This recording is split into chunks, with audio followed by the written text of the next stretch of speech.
The Rookie is a show that has many amazing characters. John Nolan, Tim Bradford, Angela Lopez, Aaron Thorson, and so many more. But there's also some characters on the show that have not won the hearts of fans in the same way. And in this video, we're going to talk about every character on The Rookie that the audience doesn't like and explain why they're at the bottom of people's lists. I'm going to start with some of the more controversial ones and then go down the list to some of the most hated characters of all time. Starting off this video, we have Skip Tracer Randy, one of the most notorious side characters in the entire show. He's more of a recent addition than some of the others that we're going to talk about, but he's definitely made a lasting impression. His first appearances were strictly over the phone in Season 4, Episodes 10 and 11, Heartbeat, and Endgame, and his appearances didn't last that long either. Everyone thought he was pretty funny in those initial appearances, but it was after he started to physically appear that the divide started to show. His in-person appearances were criticized by fans of the show for being way too over the top, and some going as far as to say he's one of the most annoying characters on the entire show. Not everyone agrees with this, of course, as it's a pretty clean 50-50 split of Randy's supporters and haters, but the haters can get really loud about him. There's even a whole post about wanting Randy to be killed off, and someone in the comments summarized what some of the people think pretty well. His kind of comedy, it's very cheap, and doesn't add to the show. It just makes it look stupid. So yes, I'd celebrate if I don't see him ever again on the show. It would be a gift for us all. Please do it. Next up, we need to talk about Bailey Noon. This is a character that is so hated by some people that there was a time where the Rookie-related forums had to ban posts about her because there were so many negative posts being made about her. Her first appearance was in the Season 3 finale, Threshold, and at first, people didn't seem to mind her, and even thought that she was going to be some sort of twist villain or something. But no, she became a Mary Sue type character, where she could do everything.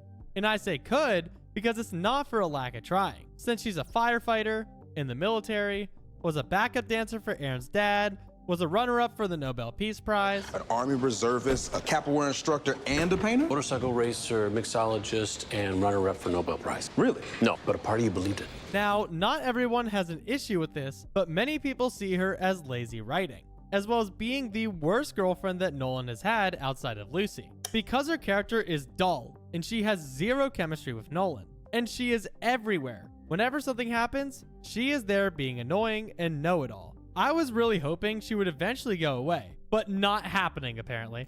Next up, we're going to talk about James Murray, a very polarizing character that was introduced in one of the darkest eras of the Rookie history. James was introduced in Season 3, Episode 2, Injustice, when the LAPD were arresting a man at a local park. He was filming the whole thing and was instigating the police, and when the police told him to quit it, he didn't back down. And later, he came back to call Nolan a white savior and accuse him of having bad intentions, when all Nolan was doing was trying to help his community. Overall, people saw James Murray as an over-dramatized anti-police character who basically was another Wesley, except Wesley actually was able to work past the issues with the police and do some good where he felt like he could, as well as he has an amazing relationship with his cop wife. Meanwhile, James is constantly antagonistic to Nyla, always puts down her work and makes her feel like she isn't doing enough. What's even crazier is that almost 5 seasons later, he still is like this towards his police friends, his police wife,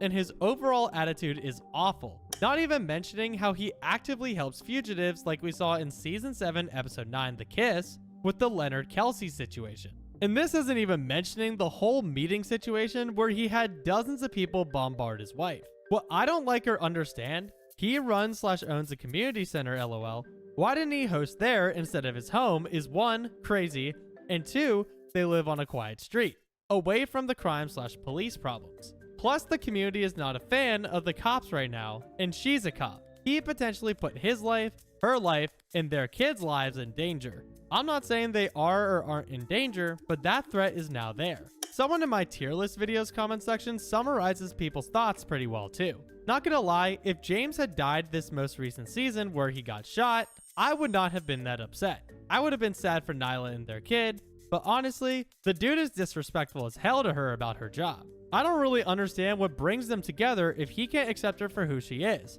He wants to change her career, it feels like. Next up, we're going to talk about a character who's only had a few appearances, but has left a lasting mark on the show. In a bad way. We're talking about Simone Clark. the rookie FBI agent who later would become the main character of the Rookie Feds. Simone was first introduced in Season 4, Episode 19, appropriately named Simone, which was the first of 2 episodes that were connected to each other, where an FBI rookie is sent to Los Angeles to help them with the Enervo case. She later made another appearance in Season 5, Episode 10, The List, and Season 5, Episode 21, Going Under, which were crossover episodes with the Rookie Feds. The 2 episodes in Season 4 were actually backdoor pilot episodes for this new spin-off series, and while the showrunners thought this spin-off was a great idea, the writing was on the wall after Simone and Enervo were released. She was one of the most unrealistic portrayals of an FBI agent in the entire show, and we have had a lot of those throughout the show's history, including Agent Garza, who came from the Rookie Feds and then became a prominent character on his own in the later seasons of the main show. Even though she breaks the stereotype of female FBI agents, both physically and personality-wise, she still seems so unrealistic and just annoying. It wasn't just her mannerisms and unprofessionalism that people didn't like. It was also her voice that people had a problem with. It was her voice I couldn't stand, going all the way back to when she was on Reno 911. Nash's voice has always driven me crazy, and her overly maternal way of speaking to people, calling suspects or witnesses sugar, sweetie, or honey, I mean, that should be grounds for disciplinary measures alone. It's incredibly unprofessional. Next up, we're going to talk about another fairly new addition to the show, Raj Bronson, who was a completely unnamed gag character until halfway through Season 7.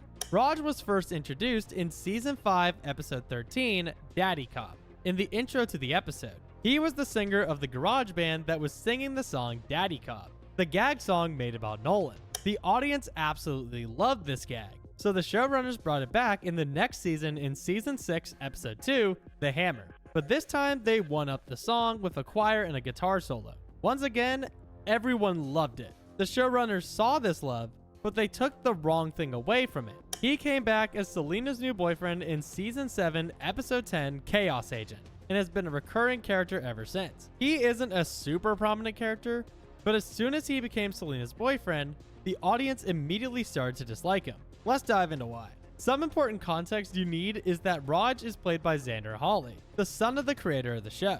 Xander did not have any acting experience before being added to the show, and so the character of Raj was acted out very badly. His personality and tone was super flat, and people thought he was completely out of place. This is coupled with the fact that the fans didn't like the nepotism aspect of it either. He is so wooden and stiff.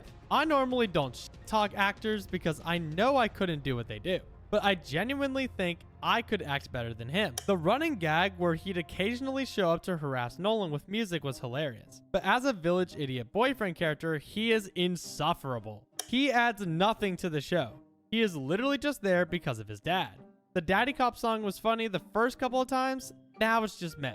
Next up, we're going to talk about Monica Stevens, a character who was introduced as someone in line with Elijah Stone, but then they took her character and took her to insufferable levels. She was first introduced at the tail end of the Elijah Stone arc, and at first, she was just a crooked lawyer who took advantage where she could in order to make more money. This was fine, and people found her to be a great addition to an otherwise overstayed story arc. Then, Elijah's reign ended, and she started doing things on her own. Okay, makes sense. But then as Season 6 went on, she became this almighty and unstoppable force that apparently just has tens, if not hundreds of millions of dollars just laying around. This was one of the main reasons that people don't like her, but another one is that she very much overstayed her welcome. If she had been killed off or taken care of when Elijah was taken down, or even somewhat into Season 6, people would have still had a pretty good opinion of her. But now we're going into Season 8, and not only is she still here, but now she has immunity